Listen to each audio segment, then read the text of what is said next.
so we just had a real quick discussion on sending data and returning data. Now, sending multiple arguments in is no big problem at all.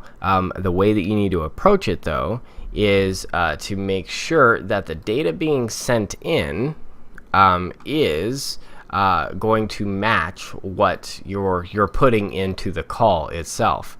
And the thing about this here is that it doesn't need to match at all the return type that's up here. Take, for instance, here this Boolean that I'm going to declare here. I'm going to say that I'm going to add int x.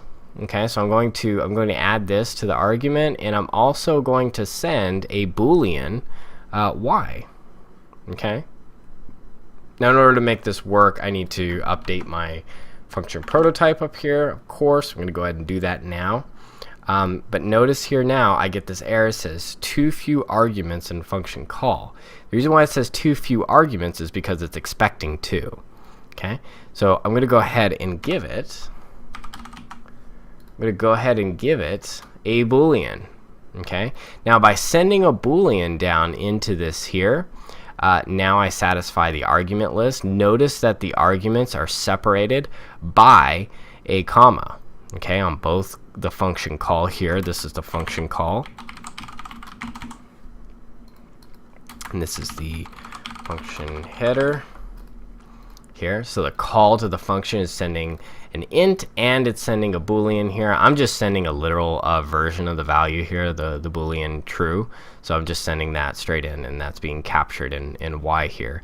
But notice that the comma separates it, and you need to declare the data type every single time. Now, I know you guys are used to, when you declare a variable or something like that, you leave the data type off every increment time that you do that. If you were to create another int, you have to say the data type every single time you make a new argument in the list. Okay, so it doesn't matter if you just had an int before. You can't just separate it with a comma like so.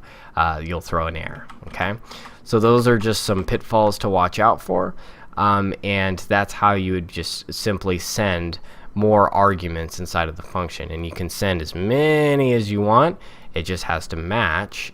If it's of course declared below main, it has to match the function prototype and the function call. Okay, so that's just a real quick follow-up to sending multiple pieces of data into a function via the argument list.